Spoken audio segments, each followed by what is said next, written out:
What is good, everybody? It's your boy Sherm and Obed back here once again with another episode of What's the Word Entertainment. Obed, good to see you as always. Glad to have you back on this week. How you doing, sir? Living the dream. Live. It's a holiday weekend. Sun's out. Guns out. I can see Chris, you are rocking with the guns out right now. There you go. No farmer's can on this show. Good to see you as well, sir. Glad to have you back. Happy to be here, guys. Thank you. Absolutely. So, guys, I know it is a holiday weekend. I'm sure you guys want to go enjoy it with some barbecues or, whatever. Maybe hitting up the beach. I don't know, but let's just get right into it. I know last week when Obed, you were out. Chris, were you on here? We were talking about Game of Thrones and the season finale was coming up. I believe, Obed, you're a Game of Thrones guy, right, as well? I am a fan. Yeah. Members. Dude, the finale was last week. I don't really have many words. Yeah. I'm just gonna throw it over to Chris because he's the guest first. I don't know what to say about it. Dude. Come on. Yeah. So I don't know. I mean, it really was a what do you do? I mean, 9 years of buildup. 9 years of buildup to somehow go through a 5-year span in 30 seconds where Jon Snow's now older and bearded. And I mean, honestly, everything happened I thought would happen. I knew we were going to have Bran, running on the throne. I actually called Jon Snow, taken out, doing what he can do. But I don't know. I mean, but I see all these protests and they say 1 million people, petition. But you know what? In the larger scheme, there's 50 million people that viewed that last episode. So 1 million really isn't that much, but still, it was a disappointment. Yeah, I mean, Obed, your thoughts on the Game of Thrones finale last week? You know what? I have to agree with where Chris is coming from on 9 years of build up to give us that. I mean, the season felt rushed. You took 2 years and then said, okay, well, as opposed to filling out, you could have given us an entire season's worth of 1.5 hour episodes, and we would have been good with that, as opposed to, the shortened season. And yeah, I mean, you gave us we all kind of knew where it was culminating at. We weren't going to have this new age tyrant, Daenerys Targaryen. Jon Snow was going to have to do what he had to do. It was weak for me. And that million signatures on that petition, I feel like the sentiments are out there, but people aren't willing to say it. They could have done a lot better. They could have done. I mean, I was watching. There were some clips of media interviewing some of the cast members on different functions or events, whatever. And the question was, how do you feel how the show was ending? How do you feel about the episode, how it was done? Every one of them were like, see, what happened was... you just call me? Just call me? Oh, yeah, I'll be there in a second, Mom. Okay, you know what I'm saying? Dude, like you said, dude, I can't, my point was last week, again, too, same thing. You took 2 years to film just 6 episodes. Like Chris said, they rushed everything, and that's the lame, anticlimactic way you go out. I thought Sansa would be the one to take the throne, to be honest. But the fact that after it all, after he goes out and gets Daenerys, and then all of a sudden it's weeks later, he's just in prison, like he's in prison in a cage, whatever, and they don't even tell you what happened right after he killed her. It's like, killed her. All right, he just walks off like like he went downstairs. have a sandwich. Yeah, I mean, it was ridiculous. I mean, honestly, the only part of the last season I really liked was actually when Daenerys was just taking out everyone, because that reminded me of the first 3 or 4 seasons of Game of Thrones where, oh crap, crazy stuff is happening. Yeah. She's just telling everyone, and you were seeing it from the point of view of Arya, down on ground zero, so to speak. I really like that. But it's interesting with Bran, taking the throne. Do you ever think about the entire thing since he was a little kid, got pushed out that window? Right. He's been on a throne the entire time. Foreshadowing the entire time. What has he done and really, really, truly fits in the greater scheme of things? I mean, I feel like Jon Snow would have been better. Sansa would have been. Three-eyed Raven. Okay, all right. He pulls his eyes in the back of his head. All right. Okay. You know what I'm saying? He's having a seizure. Exactly. That's a medical condition he needs to get checked out. Okay, let's just be honest, dude. I mean, like I said, I was disappointed. It was very mediocre. To me, the best episode this year was, I think it was episode 3 with the huge fight scene. But dude, and which you could barely even see because it was so damn dark. Had me out here squinting like was Gilbert Godfrey out here, like I couldn't even see What anything. is it? I can't see it. What I don't do it, So yeah, I don't know, man. But yeah, we saw that. Like I mentioned the petition. Like a bunch of people are signing it. Some of them to redo the entire season. Obviously, we know that's not going to happen. They're not going to have to. HBO's not going to want to pay everybody all over again to redo that. But the author of the books, George R.R. Martin, did say that the books will not end the same way. So I guess that's one positive to take away, that he will. It seems like he doesn't agree with how the show ended either. So as well as everybody else, but it is what it is, But what can we do? Anyway, moving on. Let's get right into some sports action. So I wanted to first talk about the NFL. I don't know if you guys saw, but recent news that Pac-Man Jones decided to give it a call to quits. Yeah. Adam Jones was retiring from the NFL. I think he was last team was with, I believe it was the Bengals, of course. Dude, he's had an up and down, tumultuous career, if you want to say the least. I feel like he's known for more his off the field issues than his career on the field.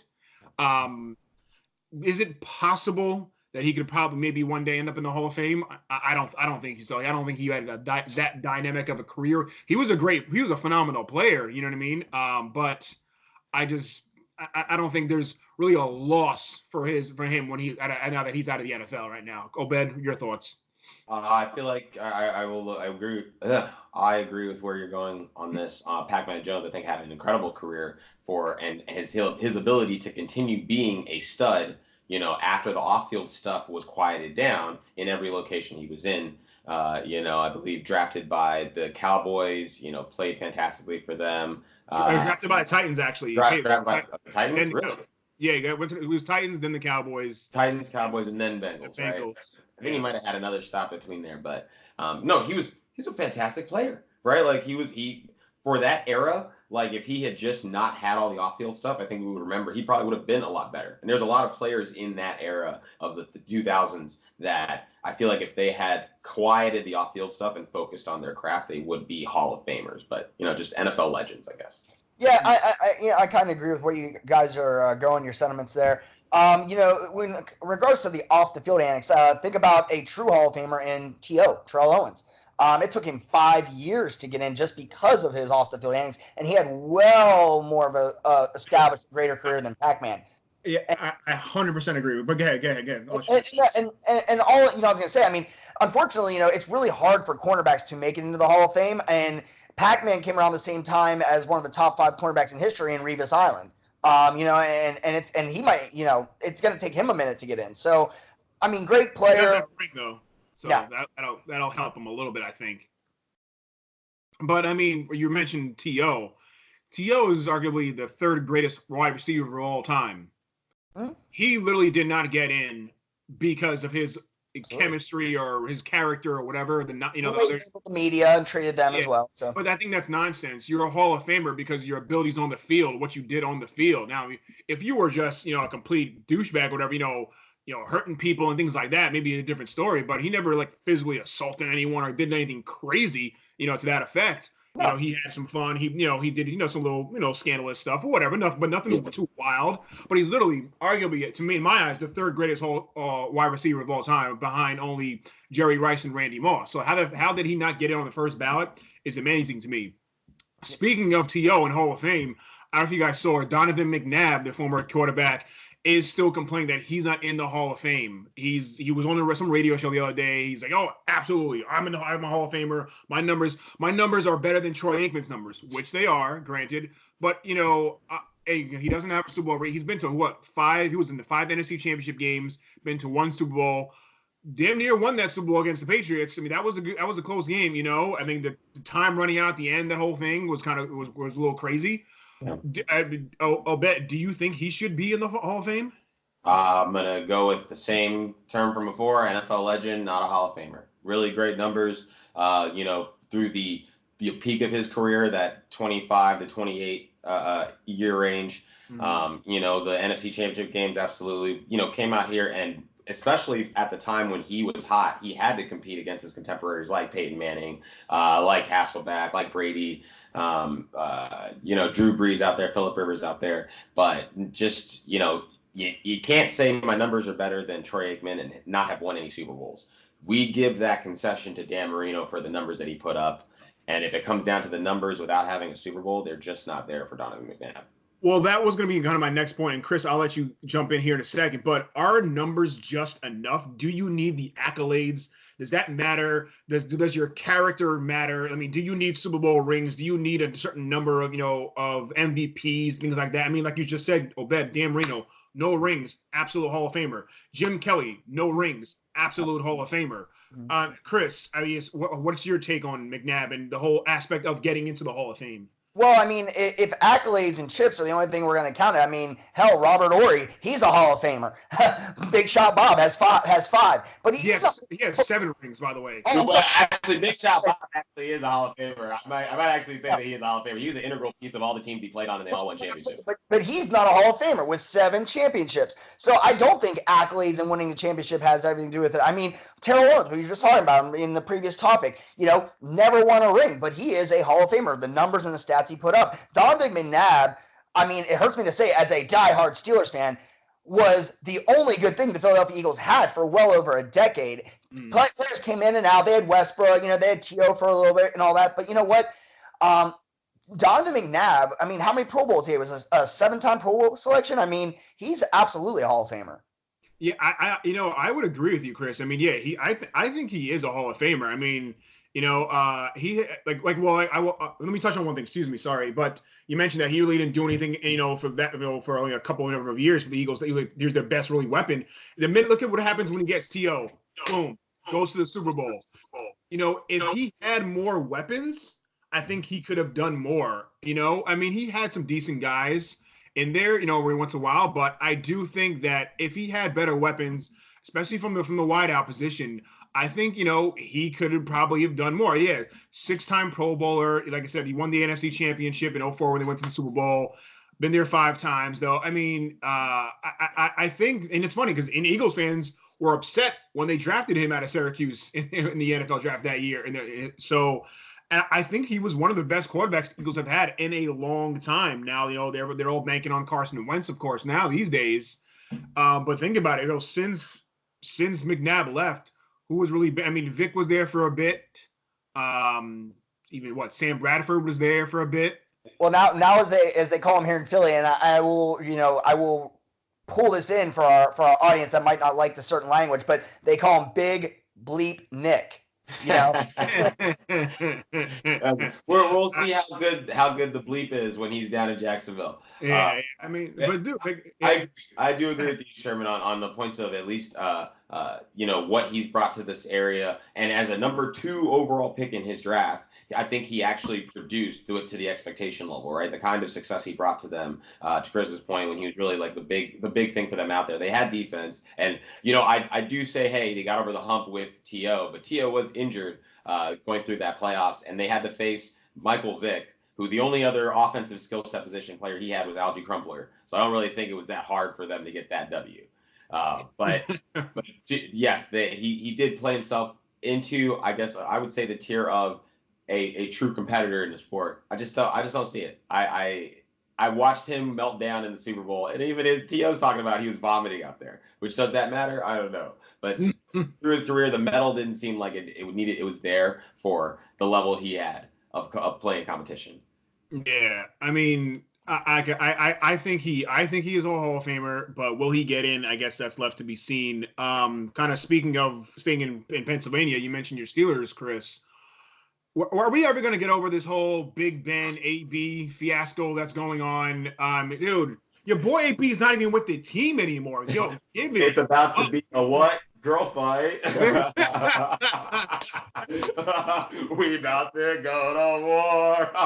I'm mad about it still. Get over it, man. Chris, I'll let you weigh in since you're the Steelers. Well, speaking of Hall of Fame, so soon to be, from the minute he retires, Big Ben is a Hall of Famer. he's Obed. He's so bad. Obed is still embarrassed about his. It's all right. You know what? Jealousy is the ugly sister of envy. I get it. It's no big deal. But to my Big Ben, my Steelers, Big Ben's not acting like a Hall of Famer right now. He's not acting like a leader. He finally, came out and took a little bit of responsibility. But even when he took the responsibility, he still was kind of taking sly shots at it. And I'm like, listen, it's all about culture. And the culture of the Steelers for 75 years was not this. So it's really only happened, to be honest, under Mike Tomlin's watch. It was never like that with Bill Cowher, and prior, or Chuck Nolan before him. I mean, there's just a lot of chemistry issues in that locker room, and I think it goes way beyond just Ben. Yeah, I mean, just talking about the latest from it. I mean, Big Ben, he was I think, doing an interview on a radio show last week or so, and he said, in kind of talking about the whole thing with him and AB, and his comments were, I took some heat, and deservedly so. So for some of the comments on that show, especially towards him, and I genuinely feel bad about that, and I'm sorry. Did I go too far after that Denver game? Probably. End quote. And he went on to say, things that the media and social media is that as soon as you say sorry, it only goes so far. You can't take it back. And I wish I could, because that's what ruined our friendship and relationship. I'm truly and genuinely sorry about that. End quote. Well, your boy AB tweeted out right after that the words, quote, Two-Face.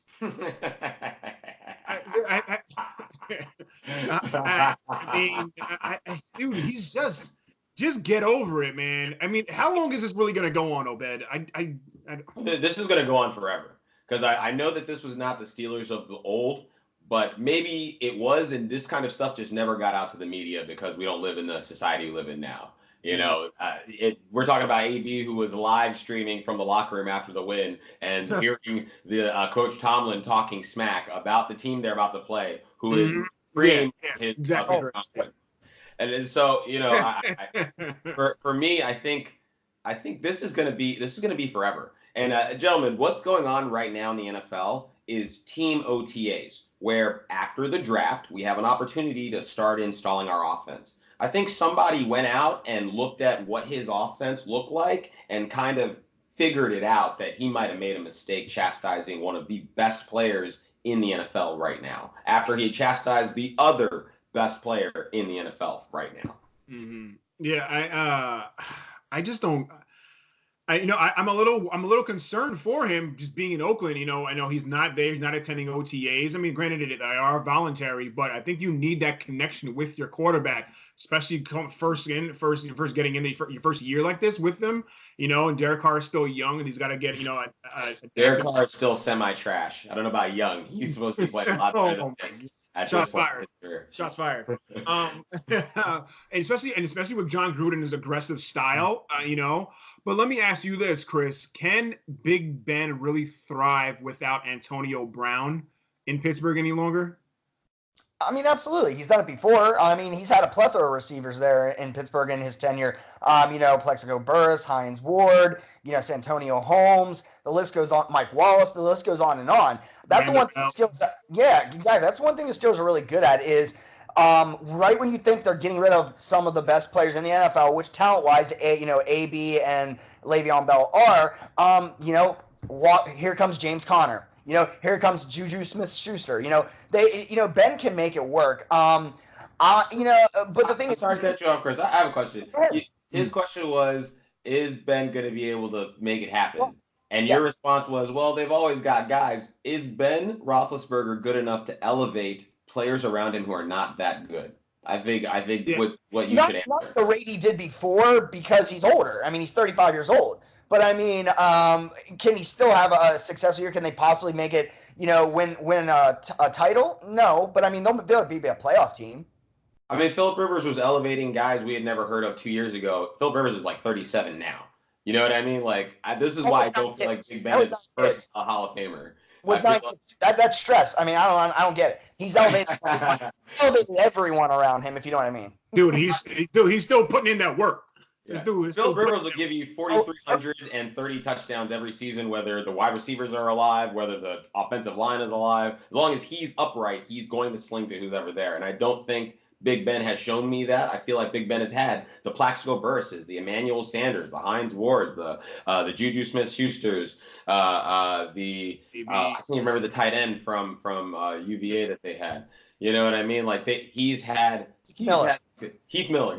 He's had studs. Antonio Holmes. He's had studs around him. So great, he's been able to deliver the ball to them. What happens when that's not the class of character around him, or class of draft capital around him, and he has to? Right. It's not old for a quarterback he's been in a league with.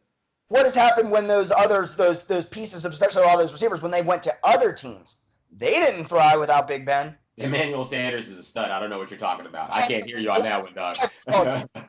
That's one Hall of Famer to go play with another in Peyton Manning. But you're right. Go ahead. I got you.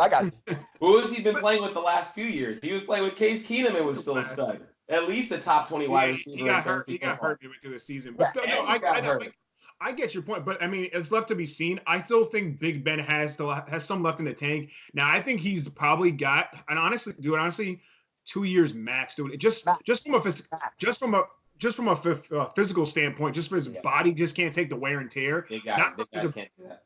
Dude, he's had back and knee and elbow and shoulder, whatever issues. He played on that ankle. Ugh. Yeah, So I think just from a physical standpoint, he probably just needs to call it quits. Mm-hmm. But I mean, I like Juju. James Conner, he's not the flashy, kind of back that Le'Veon Bell was. He's not going to get you, he's not going to catch 80, 75, 80 passes from out of the backfield. He might not, he's a kind of that bruiser back a little bit. He's a little bit bigger. He's not as agile as Le'Veon is.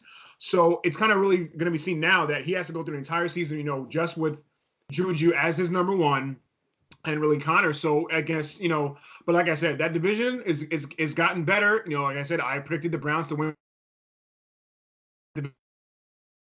with Lamar Jackson there now, so we'll see what happens there. But moving on from the Steelers, one, and better team there, due to another in the Cowboys, Ezekiel Elliott. I don't know if you guys saw, there was a little video that released on TMZ of him at a concert pushing down or kind of shouldering a security guard and just shoving him to the ground a little bit. Got half his size. Yeah, I'm like, dude. I mean, obviously, I'm sure he was all lick it up. He was on that sauce. He was stumbling around half the video. Yeah, drinking that Jesus juice. But I mean, are his off the field issues, and he's had a couple of them now in his career, in his young career. This is he's going into it's only his fourth season now. He's had a couple of off the field issues. Are they bigger than really what it seems, or is it really just not a big deal? The Cowboys he's just being a young kid himself. Should the Cowboys really be concerned, Obed? I mean, my understanding is that he parties very, very hard, and it's the little stuff that comes out when he's not protected, like you saw whatever that woman was with it, maybe that was his girl, was like keeping him away from stuff. What comes out is not good, right? The St. Patrick's Day fiasco last year, this year. It can't be one thing a year. What happens when always the play declines? And when the play declines, they spend more time doing the other stuff, and then the other stuff gets bigger than the play, right? It happened to international soccer players. It's happened to, it's Michael Jordan had this aspect. Michael Jordan was just really freaking good that he could overcome it. I don't know. It's we'll see. Hopefully that the time will change things. I'm concerned because money doesn't make this any better. He's about to get paid. So. Yeah. The Cowboys actually picked up the 5th-year option on him. So he'll be with the team and throughout the 2020 season. So he's got 2 more years. So this coming year and next year, he's going to make, I think, $3.9 million this year and another 9.1 the following year for the 5th year. So I think going into the 2020 season, they probably will maybe rework his deal. Well, Chris, I mean, I guess this brings us to my next point. Do you think he's worth the headache and worth a long-term deal, that the Cowboys should give him a long-term deal? I mean, to be honest, Sherman, what you do in your personal life is your own business, as long as you're not hurting yourself and others around you. And then as long as it doesn't affect your job. And this can affect his job, because it can hurt the team around him, because, when you're out there as a representative of the Dallas Cowboys, you're representing not only one of the biggest football teams in America, but one of the biggest brands. Any brand you want to talk about, the Cowboys are there. So when you're hurting your business, your job, then you have a problem.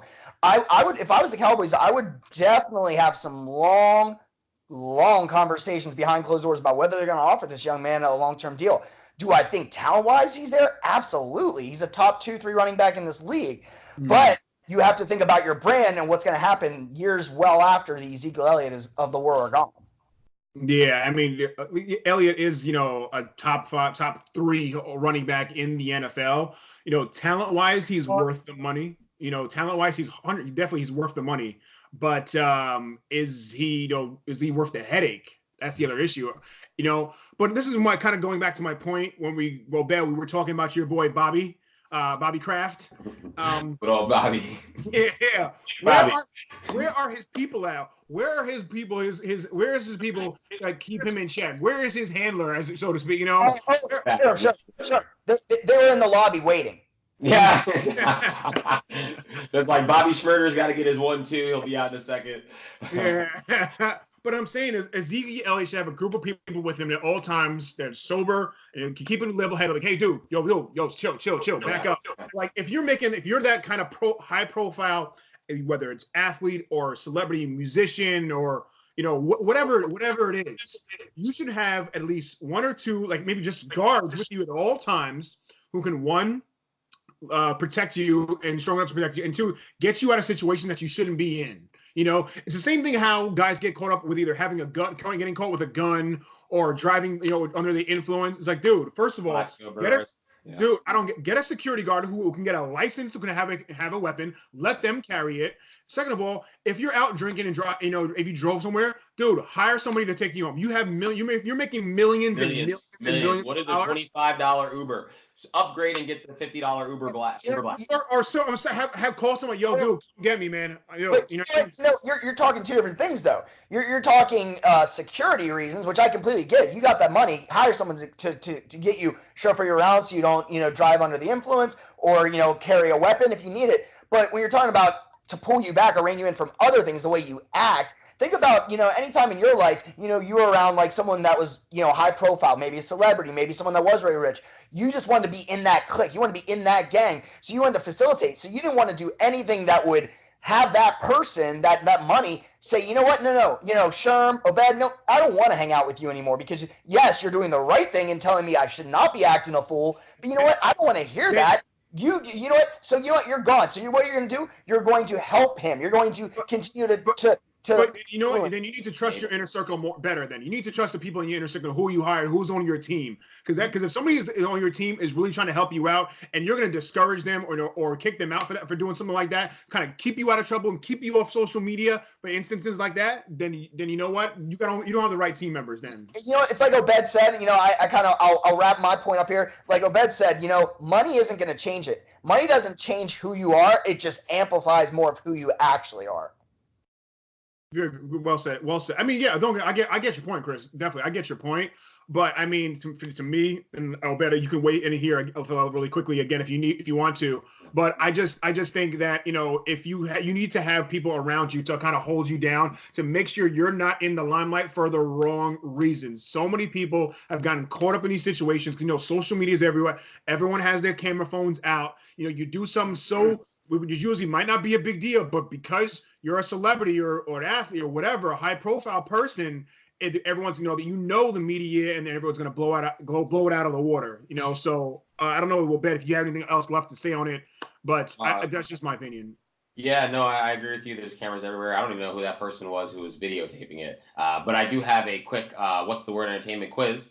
Name this other Dallas Cowboys player who Jerry Jones did purchase security for to keep him out of trouble.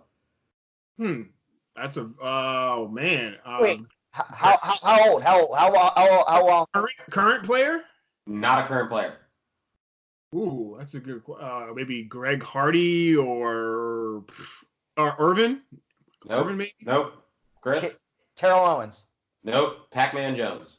Oh, good. I was gonna say too. We just talked about him. Damn. Wow. I mean, there you go. I remember that now. I remember that. He actually got into an altercation with the gentleman in the restroom. I think he struck him. So to the point, money's not going to make it better. Money's not going to make it better. Absolutely. Well said. All right, guys, let's move on to some basketball action here. Last night, I don't know if you guys watched the Game 6 of the Eastern Finals. Raptors finally took that series over the Bucks 4-2, and then winning Game 6 100-94. Dude, it was a very, very good competitive game. I mean, just kind of wrapping up the series real quick. Raptors, after losing the first 2 games in Milwaukee, for the Raptors to really rally and win 4 straight, I think is great. I mean, I did say Raptors in 6, but I didn't think rattle off 4 straight like that. But it was a really, it really showcased how their will and their determination to win that game last night. But to me, dude, the Bucks came out really aggressive in the beginning, especially in the first half, and they were up, I think, by 15 points at one point during the third quarter. And the Raptors just found a way to rally, going on like a 26-3 run between the third and the fourth quarter. So it was a really, really good game. Leonard ended up with 27 and 17 boards. Lowry had 17 points. Siakam had dropped 18. And on the other side with the Bucks, Antetokounmpo, 21 and 11. I was expecting a little bit more from him. I was expecting him to go off for at least 30 and 15, to be honest with you, on his side, at least 30 and 15. So, but I mean, he still had a decent game. I don't know what your guys, first of all, just let me get your thoughts on Game 6 last night. What were your thoughts on how they played? Because to me, like I said, the Bucks were just so aggressive in the beginning, but then Toronto just seemed to force turnovers late in the game and play well. Chris, I don't know if you watched the game or not, but your thoughts on it? No, I caught most of the game. Honestly, in regards to how they played, and how this series went down, it was just a phenomenal coaching job by Nick Nurse. He found out how to stop. Hey, don't forget Drake. Don't forget Drake. Don't forget Team Group and Drake. On Drake just yet. Don't get me started. I know. We'll talk about that in a second. Sorry, go ahead. Give rest. I do not want to be upset today, Sherm. Nick Nurse just absolutely outcoached Budenholzer. I mean, when it comes down to it, he figured out how to stop the Greek Freak. And that's putting Kawhi Leonard on for most of the game and saying, beat us outside of him. Until, the Greek Freak, even though he is my MVP for this year, he still has so many holes in his game that he needs to correct, which he will. But, develop an outside shot, develop a post move that's not dunking, get a better 3-point shot. But overall, it was just a superior coaching job on the part of. Well, he was 2 for 5 from three last night, so it wasn't too bad, And people have said if he can develop his 3-point shot, he might be one of those players of all time. He will be one of the best players, dude. I'm telling you, if he can develop that 3, absolutely, he's getting better at it, dude. That is a lethal weapon. And yes, he is my MVP for this season. I think he will win MVP as well. Obed, your thoughts on Game 6? I think I will agree with you. I think he might be the MVP candidate. I mean, if you take him away from the Milwaukee Bucks, I don't know what else they have. And just what. Yeah, right. He brings so much to the table for them, and it was a good. They were talking about on the post game that you can't just play an offense where you give it to Giannis at the top of the key and let him drive the lane every time for a dunk. He's got to have another move. You have to be a little more versatile in what you can do with him, and if he develops his 3-point shot, which being able to jump behind the arc. I think of all the threes that. I can't even remember his name. Dirk Nowitzki hit this year, just trying to chase that scoring title, or at least move up one in the scoring title by hitting as many points as possible, and that's all he did. If you told me that you could get the entire career of somebody like Dirk Nowitzki, and then in his twilight he's banging down threes because he built his 3-point shot over time, that's a lethal combination that would serve them very well in the East that does not have LeBron James in it anymore. Yeah. And one player who I think is definitely worth mentioning, Fred VanVleet, excuse me. He played the last 3 or so games ever since the birth of his child the other day. He's been playing very well off the bench. Yeah. He had 14 last night. He was kind of a low-key unsung hero. He was 4 for 5 from 3 as well. He's been balling out the last few games. Like I said, ever since the birth of his other child, Fred Jr., he's been doing really, really, really well. So I give it up to him. He had 21 in I think in Game 5, 13 the game before, so he's been playing much better. So the Raptors bench has been kind of stepping up. Yeah. So I like I said, I did pick the Raptors to win it in 6. Good for them. Congratulations to them. This is their first trip to the finals. But before we kind of talk about the finals and even your boy Drake here for a second, Chris, the Bucks, was this a fluke season, or do you think they'll be back, Chris? They'll be back because they're going to have the reigning MVP in the Greek Freak. I mean, absolutely, they're going to be back. I mean, really, because Kawhi, outside of winning a championship, Kawhi is out of Toronto. He's gone. So they're not getting back to the finals. So really, there's no one in the East to rival the Bucks. So it's not even necessarily, is it a fluke season or are they good enough? Not even Philly? No, Jimmy Butler's gone. He's going with LeBron. I'm telling you right now. You heard it here first. You heard it here. He's going with LeBron out in the LA. No, I mean that team just and there's too many pieces. I mean out there you got Philly. You got injuries. You've got, Ben Simmons, who has more holes in his game than Giannis does. I mean, so no, they're not a real rival. So it's not a fluke season. They'll be back. Bucks are in the championship next year. Wow. Oh, okay. Wow, he's calling it already. Obed, your thoughts? Bucks, are they legit or not?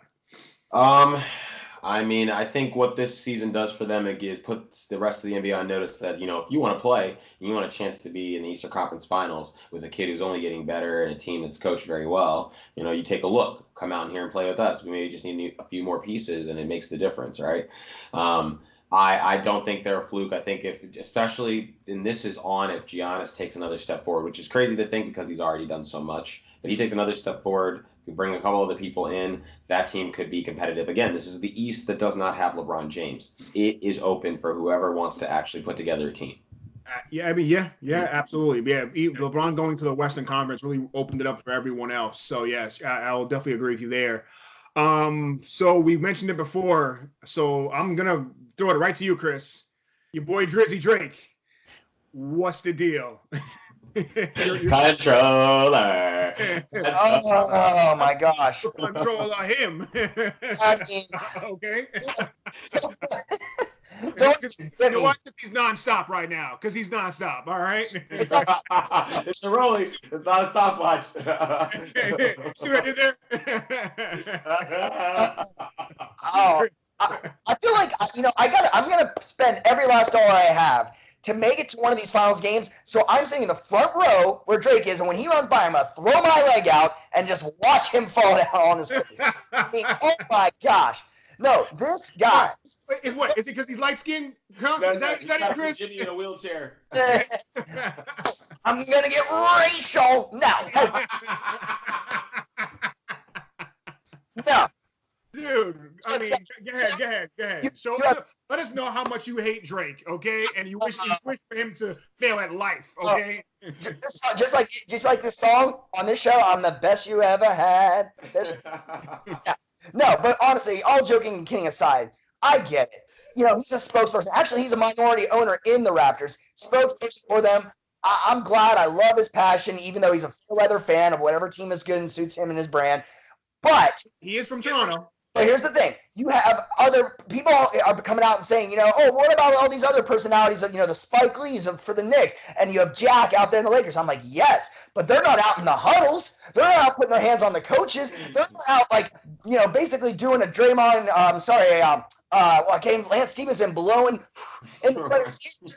Like, you're taking it too far. And here's the thing. If he wasn't Drake, just to be honest, if he's just every other normal person, Joe Schmo like you and me, he would have been escorted out, punched in the face. Something bad would have happened to this guy. Yes. I will 100% agree with you on that, Chris. If he was not Drake, he would have been taken out of the arena. 100% agree. Anytime a normal fan just was walking up and down, going crazy, touching the coach, I'll agree with you there. He would have been escorted out of the arena. Obed, your thoughts on Drizzy? I mean, and it's super fan stuff. It's definitely distracting, but as a minority owner in the team, how much access does he have, right? This isn't like a Tom Gutierrez or whatever dude that does Tom Brady's TB12, Western medicine healing stuff, whatever, or Eastern medicine healing stuff. This isn't an individual who is non-sanctioned. He's sanctioned. I own part of he's at his place of business. You know, like how much can we tell a person who is an owner? The owner is in the name of what he is to the team, can be down there doing these things. If Jerry Jones was on the sidelines saying that none of my players are, all my players are gonna stand and put their hand over their shoulder for the flag, but then be on Monday Night Football kneeling, arms locked with your players, who does more for whatever their brand requires, right? So it's hard. I'm hard pressed right now. I did have very strong feelings against it, but I'm like, if he's paid the money to be down there, he can be down there. Is it annoying? Yeah, but to tell the owner to go that he's got to stay in the booth. Tell him he's got to stay in the box. Yeah, I mean, so yeah, if he is in game. That's all, but he's interfering with the game. Yeah. As an owner, Jerry Jones isn't going to run out there and tackle someone or whatever. You know what I'm saying? Like, he just might. Jerry Jones just might. Okay, if the Cowboys are in the Super Bowl and their opponent is about to score with a second left, you're gonna see Jerry Jones body slam somebody. I'm gonna say. There's a lot. Oh my God, that man has a family and broke him in half. Texas, they do crazy things out there. They do everything big in Texas. As long as I have no problem with the Drake antics, as long as he's not interfering with the game, which he is doing. I get you. I mean, yeah, I definitely see your point. Like I said, if he was just a normal fan, definitely would have been kicked out. If he wants to scream and yell and run up and down, because they are allowed to walk up and down the side because to get to their seat and stuff. So he can technically, yes, he can walk back and forth. But if he's in the huddle and things like that, but I mean, granted, if he's in fact a majority owner of the team, does the majority of the other owners have the right to go down and be with the players? I guess probably they do. You said Jerry Jones, he's seen walking the sidelines with his team members with the Cowboys before on the side. He's not interfering in the game, no, to your point, Chris, but he is with the team. So if he's just walking by, saying what's up or giving high fives, just kind of hanging out in the back, I don't have a problem with that. But if he's actually, almost stepping onto the court and interfering, referees, things like that, whatever. He has had referees. He's done that. I'm just saying. Let's just you all are gonna watch the finals, right? Yes, of course. Okay, great. If you happen to see out of the corner of the camera, corner of your eye, Drake just flopping down, face down, it wasn't me. It wasn't me. No, all right, Shaggy, easy there. I was going to say light skin on light skin drama there. He might be lighter than me. I don't know.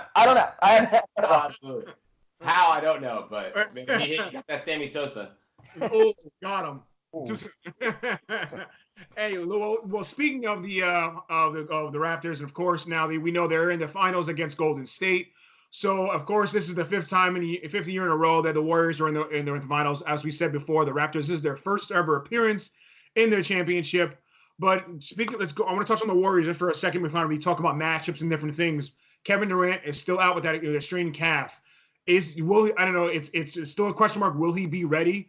But let me ask you this, Obed. Do the Warriors need Kevin Durant to win a title against the Raptors? They didn't before. They don't need him now.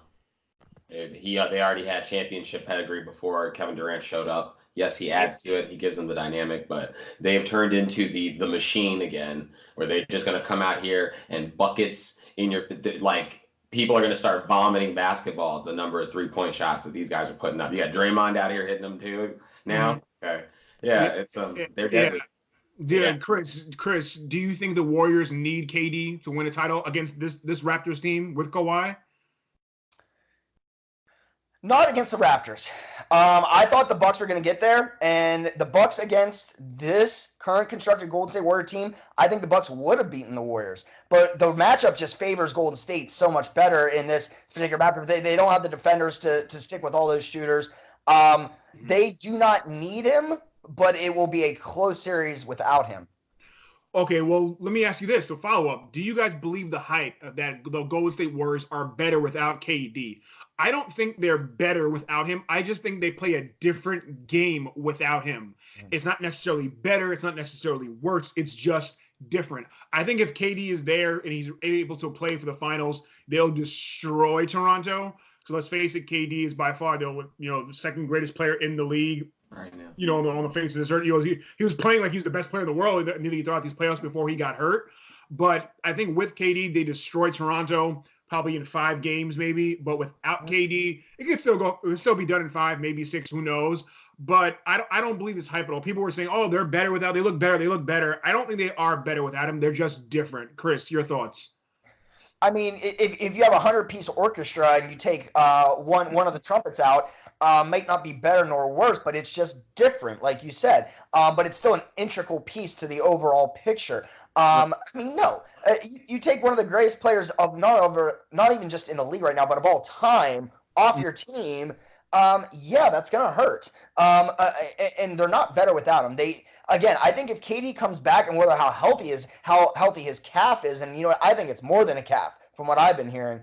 But how healthy his calf is, I mean, is really gonna depend because their chemistry right now, since he's been gone, is back to Obed's point. The Warriors of old, man, they are flowing, they are moving the ball, screens, high lows all day. I mean, pick and rolls coming left and right. Draymond hitting threes, everyone's getting a part of it, and their fast break is looking like the Warriors I remember previously. Yes, their transition offense is absolutely phenomenal. I mean, but okay, so let me ask you this, Obed.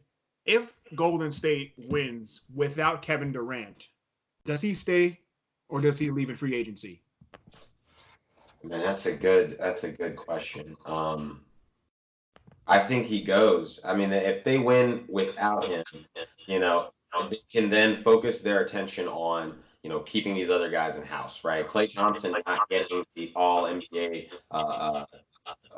what's it called? Yeah. He didn't make an All NBA team, right? He was change the amount of money that he can, arguably get for his next contract. He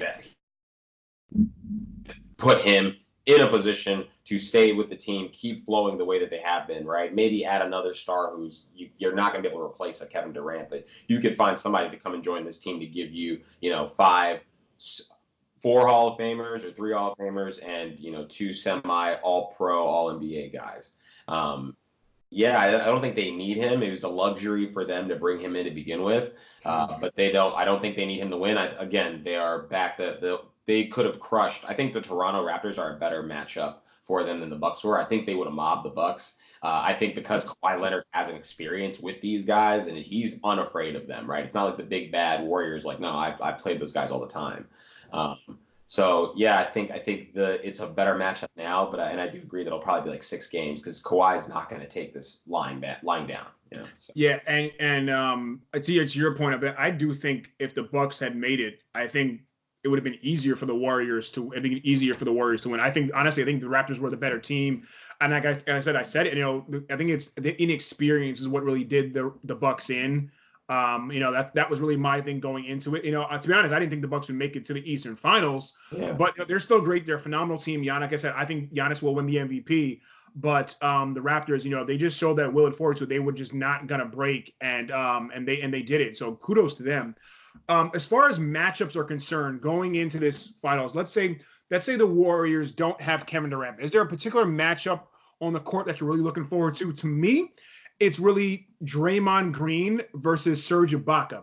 Now, I know Marc Gasol is in that starting lineup, and Serge is really coming off the bench, but I think that Ibaka should actually start maybe over Siakam. I think Ibaka is more physical than Siakam is, and Draymond Green likes to play physical. And I think although Gasol is a better offensive player than Ibaka is, that's why he's kind of out there more. But the matchup I want to see is Draymond. Like you said, Draymond is kind of a jack of all trades. He's running the floor. He's almost like a point forward, kind of like a LeBron. He can actually push the ball up the court. He's getting triple doubles and things. So I want to see how well Serge Ibaka can really shut down if he can shut down Draymond Green. So that's one matchup that I'm really looking forward to. Chris, is there a particular matchup, with the Warriors if Kevin Durant's not there that you're looking forward to? I'm gonna stick with your boy Draymond, but it's gonna be against someone different. Draymond and Drake. That's the matchup I'm looking forward to. Okay. Who does the most trash talking in this series, Draymond or Drake? It's gonna be a close one. It's gonna be a close one.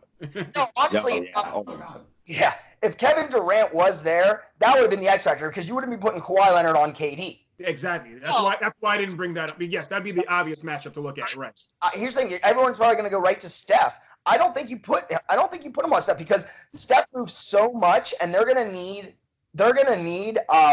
Kawhi's offense in this series to elevate them to wins. So they don't need him getting tired, running around, chasing Steph Curry all day. They need to bring 2-3 guys off the bench to be constantly on him. I think it's going to be Klay Thompson and Kawhi Leonard. That's the matchup I'm looking forward to. Okay. Obed, what about you? I think I like it, Chris. Well, Obed, what about you? A matchup that you're really looking forward to in this series?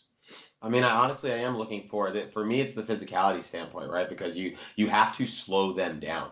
You Yes. can't, much to Chris said, you cannot just have Kawhi get tired running around chasing, because they will do that. They will make you chase the rabbit, and he will hit a three wherever he stops, right? So how physical can you be? And it starts with Draymond Green. I think that's the difference factor in between the old Warriors and the new Warriors. The new Warriors had a lot more finesse when you have a guy like KD, another guy who does not like contact.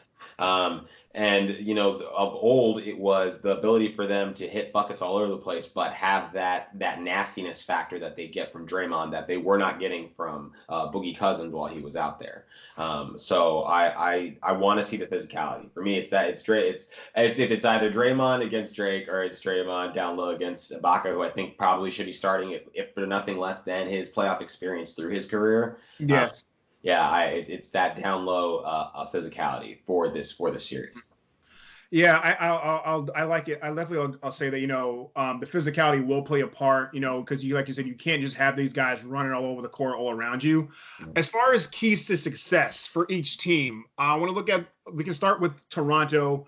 For me, minimizing turnovers. That's one thing. You can't have turnovers, because turnovers lead to transition points and transition possibilities for the Warriors, and you have to limit their open threes. So to me, Toronto, because Toronto, like I said, they've been playing well together. Their chemistry has been really great. But if you get turnovers and the Warriors break out in fast breaks, they're gonna just light you up all day long. And if you give them too many open threes, as Chris said before, coming off of screens, especially those high screens, and go with those open threes, they'll just, like you said, Chris, they'll just be throwing them up all day long. I mean, that's where Toronto really has to shut down. Don't let them in too many open threes. And for me, and for Golden State, they have to protect the rim. Toronto plays a very, very good half-court game, and they kind of get down low as well, too. So you have to protect the rim. Don't give them any second-chance points, okay?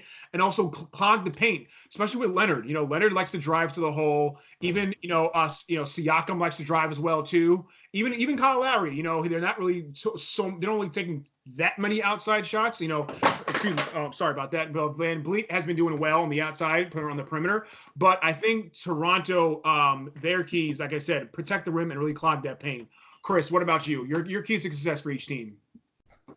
Well, I mean, there really is no keys to success for Golden State. They have the full Monty of weapons to get this done pretty easily, actually, if they truly wanted to. But for Toronto, it's just going to be deciding how you want to defend Steph Curry, because Steph Curry has come on like two-time unanimous MVP Steph Curry in the last 4 or 5 games for the Warriors. So It's going to be how you defend him. In a lot of ways, I think you need to pull out almost like an NCAA type defense. You guys ever seen the box and one?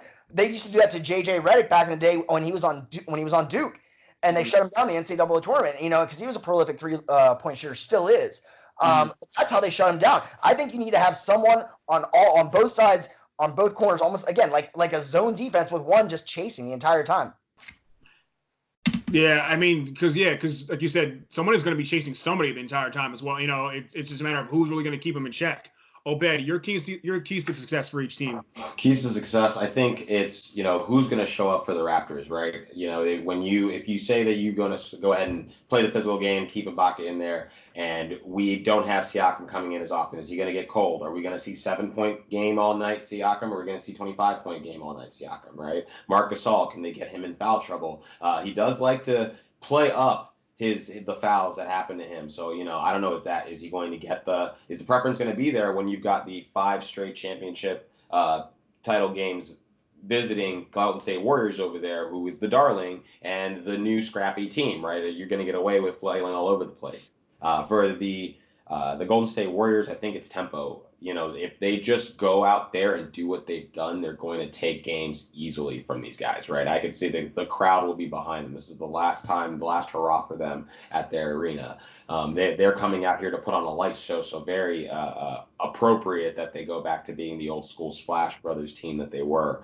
You really, for Toronto, you pick your poison. If you want to play a box and one and try to shut down the shooter, you got a guy over there in Klay Thompson off of 4 bounces will drop 40 on you. What is the defense for that? Because the other guy is one of the most prolific 3-point shooters in the world. So it's you got to be smart. You can't let Kawhi get tired. You can't let them run around all over the place. At the same time, you can't have guys come out here and not give you the offensive efficiency that they should be for their position and the minutes they'll play. So it's gonna, coaching might be really big to see if you can find a way to slow them down and then beat them. Yeah, very good point. And just another factoid here. The Raptors actually swept both games from the Warriors this season. And when I think one of them was out without Kawhi Leonard, I believe, in Golden State. So that's something to look at too, to consider. That proves that the Raptors they can beat them for all, and they can beat them on their home court. So I think it's going to be a really good matchup. I mean, so I'd like to just make our predictions now and to see where you guys are at, and then we can end the show this week. But to me, I have to go Golden State just because there's just too much firepower. Even without KD, I'm going to go to Golden State. Without KD, I'm going to say Golden State in 6. With KD, possibly 5. But I'll say it doesn't look like KD will play, but without him, I'm going to say in 6. Obed, your prediction for these finals? I got Golden State in 6. I think Golden State in 6. I feel like they're going to be 2 monster games there from Kawhi Leonard. I don't think it'll be any kind of 4 straight or 3 straight scenario. I think it'll go back and forth. Because what is it, 2 at Golden State and then I think it's 2-3-2, or did they go back to 2-1-1-1? I can't recall. I think it is still 2 in Golden State, 3 in Toronto, then 2 in Golden State. I believe it is. Okay, so I do have Golden State picking up one of those games in Toronto, and it's gonna. And listen, if we're going back to this, the light skin power is strong with the Golden State Warriors. Drake, they've only got Drake. What's the other dude that they got from the Celtics is out there too? Jeff Green is out there. Kyle Lowry's like a chestnut. Yeah. So Danny, you meant Danny Green. Danny Green. Yeah, Kyle Lowry's a chestnut. And, really quick to go back to the Raptors. Kyle Lowry definitely has to step up. He has to average at least 22 to 23 points a game and maybe even 9 assists for them to really do well. I don't know if that's his game. Here's the thing, I'm with you guys. I actually think Golden State without KD wins this in 5. With KD, I think it's a sweep. The reason I say that is, the Milwaukee Bucks just had a hard fought battle with the Toronto Raptors to get him. That went to 7 games. You know what I mean? So the Warriors have had 9. 6. Oh, I'm sorry. You're right. In 6. I'm sorry. Why did I say 7? In 6 games. The Warriors had 9 days off to prepare for this. Relaxing, getting their bodies right. They're going to be the fresher team, and they're the better team. So again, I think if KD miraculously makes it back, which I know it looks like all reports saying he's not going to be back at least for Game 1, it's a straight sweep. But without him, it's in 5. Wow. Okay. And it's a bold. I mean, it's not unfathomable that it could. Golden State is playing like the Golden State of old. Obed said it before. And with KD, they're just even better. And for Kawhi, he's gonna have to try to shut down KD, which is not an easy task. And it's gonna leave, Curry and Thompson just there shooting up. Lowry will probably be on Curry throughout the game. So who's really gonna stop Thompson from putting up points? Like you said, Obed, he can dribble 4 times and put up 35, 40 points.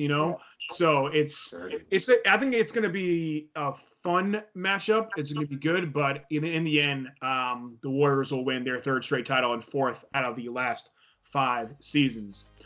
Well, folks, that was going to do it for this week's episode from What's the Word Entertainment. I'm glad to have Obed back with us. And Chris, good to see you as always. Any last words from either of you guys? No? Obed, feel free to jump in. You know what? Thanks for having me out here again. It's always a pleasure as usual. Chris, appreciate you making the time. Everyone go out there and have a great Memorial Day weekend. Absolutely. Chris? Absolutely, yes. Let's remember what this weekend is really about. It's not about the barbecues and the parties and all that fun stuff. All that fun stuff is only provided to us because of the men and women who have made the ultimate sacrifice. So let's remember what this is about. Absolutely, give it up. Absolutely, give it up for every one of our veterans. Absolutely, absolutely. And it's also about going to the beach and seeing girls in bikinis. But that's not what I'm going to talk about. Okay, never mind. Anyway, folks, glad to have you guys here. And thanks you guys for watching it. Anyway, don't forget to like the video and subscribe to the channel. And I will see you guys next time. Have a good one, guys. Peace. Yeah.